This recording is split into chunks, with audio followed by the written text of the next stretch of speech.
একসময় গাইবান্ধা পৌর শহরের মহাশ্মশান ছিল এক অবহেলিত আর যন্ত্রণাময় স্থান। সনাতন ধর্মের মানুষদের শেষ বিদায়ের এই স্থানটি ছিল জরাজীর্ণ, ব্যবহারের অনুপযোগী এক ছোট্ট চিতা। কিন্তু আশার আলো দেখিয়েছেন একদল স্বপ্নবান মানুষ।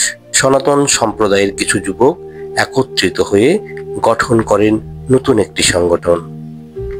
শুরু হয় মহাশ্মশানের চিতাটি সংস্কারের মহতী উদ্যোগ।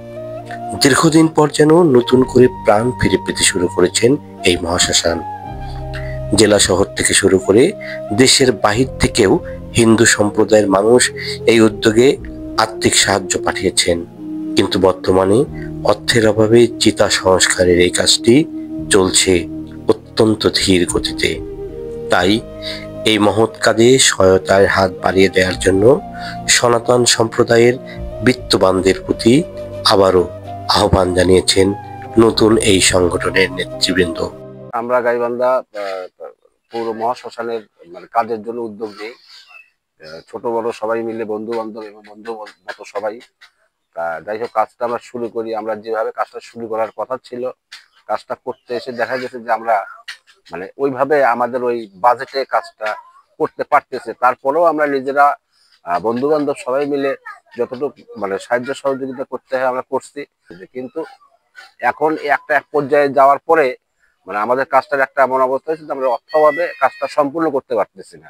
এবং অনেক আমাদের হিন্দু সম্প্রদায়ের অনেক লোক বলতেছে যে এই কাজটা নাকি সরকারি অর্থায়নে হচ্ছে। তবে আসলে এই কথাটা সম্পূর্ণ মিথ্যে। এই কাজটা আমরা নিজেরা ব্যক্তিগত উদ্যোগে করতেছি। আমরা গাইবান্ধা পৌর মহাশ্মশানের এই চিতার কাজটি বহুদিন ধরে এভাবে পড়ে আছে।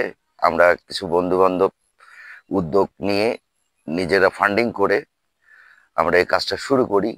এখানে ব্যাপক খরচ হচ্ছে এবং এই খরচের ভারে আমরা যে কয়েকজন আছি আমরা হিমশিম খেয়ে গেছি।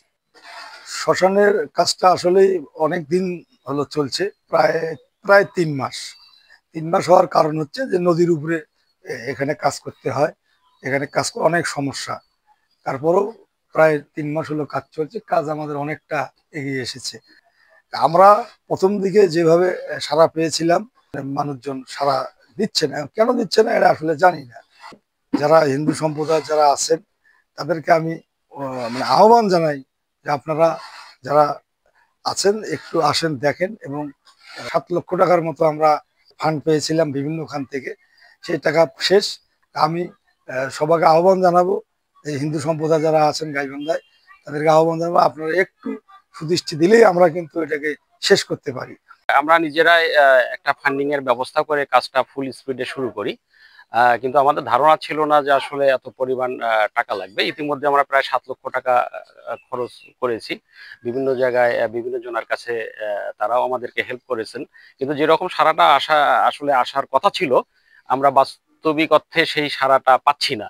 যার কারণে হয়ে গেছে আমাদের এই এখন এসে আমাদের একটা আর্থিক একটু সংকটে পড়েছি। ফান্ডিং আমরা ব্যবস্থা করতেছি, বিভিন্ন জায়গায় নক করতেছি। বিত্তশালীদেরকে আমরা ইতিমধ্যেই আমন্ত্রণ জানিয়েছি যে যদি এগিয়ে আসেন, আশা করি আমরা কাজটা দ্রুত সময়ের মধ্যে শেষ করতে পারবো এবং গাইবান্ধা হিন্দু সম্প্রদায়কে একটা ভালো কিছু আমরা হয়তো তাদের সামনে উপস্থাপন করতে পারবো আর কি। একটি পবিত্র স্থান, একটি সামাজিক দায়িত্ব। গাইবান্ধার এই মহাশ্মশানের পুনর্জন্ম যেন হয় সবার সহযোগিতায়, সবার ভালোবাসায়।